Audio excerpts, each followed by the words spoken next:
Hello and welcome to Scoping Out Tools, and today I'm going to be turning more keyrings with these different types of wood. Now I think this might be macadamia, I might be wrong. If anyone in the comments can actually tell me what it is. This one is a spotted beech. This one a figured maple, which I think is because of this. A standard maple and a purple heart. Let's give it a go. So I'm going to be turning all four together, obviously not at the same time, but it was one after the other. But each of them took about 15 minutes, so I've sped this up a little bit. The interesting thing is, this is the first time I've actually properly looked at four identical ways of how I'm actually cutting into things.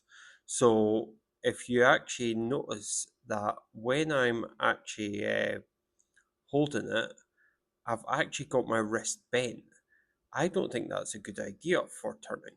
So I'm just wondering if I should actually have the lathe slightly higher. Now, if you are a wood turner and you're watching this, feel free to comment on that.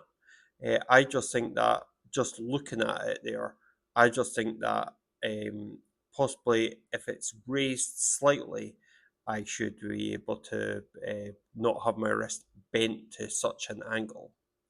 That said, I'm going to be putting wheels on it, and when I put wheels on it, then I will be able to actually have it a little bit higher, and who knows, I might have a little bit less, uh, like a little bit less bend on my wrist. So the four woods that we're doing is the Purple Heart, which is bottom right hand side. The two maples, I think it was a fig up at the top and standard at the bottom on the left hand side. And no, actually, and then the spotted beech being the one on the top right hand side. You'll see that I've gone to do a little bit of the grinding. Typically, I'm just using this cheap sandpaper that I buy from our discount store, and the um, discount store is the discount store sandpaper cracks a little bit, but like for what I'm using it for, I'm not too worried.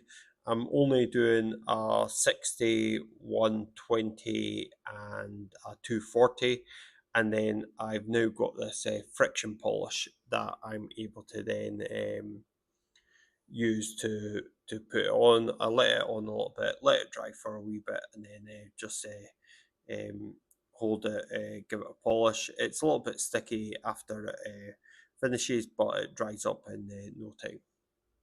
Anyway, I just thought I'd do a quick 5 minute video on this turn. So these turns were about a month ago. I've just not had a chance to actually upload them. So I thought I'd do this as a little bit of a spacer, as I've got some few other videos to do. So I did get wheels from Parkside. I'm going to be putting them on my lathe. I did actually lower a shelf, and I've put another work surface in my garage. I've also bought myself a StartRite Mercury Mark II drill, and so I'm going to be creating modifying a table for it. Again, it's going to be on wheels, and I'm going to then need to actually check to see what needs changed on it. One thing I do need to actually have a on and off switch, because it's not actually got one. Uh, I can turn the mechanism on and off, and it runs fine, but I don't actually have a switch itself.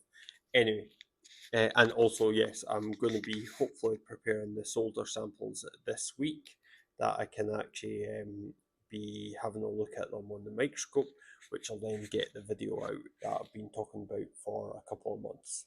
Anyway, back to the Pascal with less beard. Okay, so it's getting quite hot in here now, and so I'm going to call that a day for it. I've managed to produce 5 different keyrings and obviously prep for the next 5 because they're the same woods. Each wood blank cost me £1 or £2 roughly, and the little things were, I think, 20 for £6 off Temu. Yeah, still maker's marks. Obviously, just from inexperience, maybe not holding it right. But yeah, so quite happy with them. Out of them, this is maple, and this is not spalted, figured maple. This was spalted beech. That one probably was the most dusty one. Obviously I wore a dust mask, as you can tell from the sweating. This one I think was they say rosewood, but I think it might be macadamia maybe. And the other one, purple heart. So anyway, thank you very much for watching at Scoping Out Tools. Bye for now.